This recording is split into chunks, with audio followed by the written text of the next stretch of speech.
एक पिता पुत्र व्यापार करते थे। वर्षों से पुत्र अपने पिता के साथ काम कर रहा था और उसकी उम्र अब 40 के करीब पहुंच चुकी थी। लेकिन फिर भी पिता उसे न तो व्यापार की स्वतंत्रता दे रहे थे और न ही तिजोरी की चाबी। यह बात पुत्र के मन में हमेशा एक गहरी चुभन की तरह बैठी रहती। वह सोचता कि अगर पिताजी का यही रवैया रहा तो मुझे कभी अपने दम पर कुछ करने का मौका नहीं मिलेगा। इस विचार से उसका मन धीरे धीरे आक्रोश से भरने लगा और एक दिन यह आक्रोश फूट पड़ा। दोनों के बीच झगड़ा हुआ और संपत्ति का बंटवारा हो गया। पिता और पुत्र दोनों अलग अलग हो गए। पुत्र अब अपनी पत्नी और बच्चों के साथ रहने लगा, जबकि पिता अकेले रह गए, क्योंकि उनकी पत्नी का पहले ही देहांत हो चुका था। उन्होंने किसी को अपनी सेवा के लिए भी नहीं रखा था, क्योंकि उन्हें किसी पर विश्वास नहीं था। वे अक्सर रूखा सूखा भोजन कर लेते, कभी कभी केवल चने खाकर ही रहते और कई बार तो भूखे ही सो जाते। पुत्रवधू, जो बचपन से ही धार्मिक प्रवृत्ति की थी, जब उसने अपने ससुर की यह हालत देखी तो उसका दिल दर्द से भर गया। उसे आत्मग्लानि हुई और एक गहरे दुख ने उसे जकड़ लिया। उसने बचपन से ही धर्म और बड़ों के प्रति आदर का संस्कार था।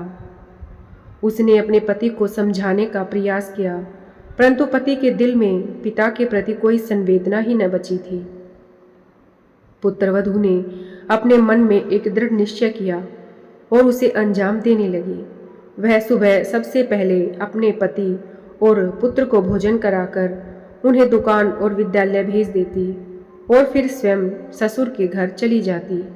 वह उनके लिए भोजन बनाती, उन्हें प्रेम से खिलाती और रात के लिए भी खाना तैयार करके रख देती। कुछ दिनों तक ऐसा ही चलता रहा। जब उसके पति को इस बात का पता चला तो उसने उसे ऐसा करने से रोकते हुए कहा कि ऐसा क्यों करती हो? इतनी मेहनत करने से तुम बीमार पड़ जाओगी, तुम्हारा शरीर इतना बोझ नहीं सह पाएगा।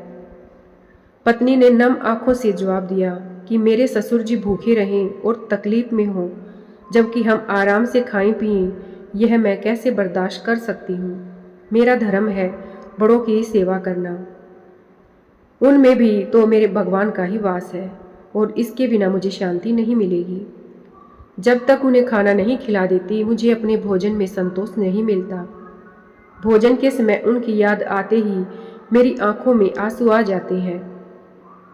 उन्होंने ही तो आपको पाल पोस कर बड़ा किया, तभी आप मेरे जीवन साथी बने। अगर आपके दिल में उनके प्रति कृतज्ञता नहीं है तो क्या हुआ, लेकिन मैं उनके प्रति कृतधन कैसे हो सकती हूँ। पत्नी की यह भावना, उसका प्रेम, उसके संस्कार पति के दिल को छू गए। उसकी सोच बदल गई। वह अपने पिता के पास गया, उनके चरणों में गिरकर क्षमा मांगने लगा और उन्हें अपने साथ घर ले आया।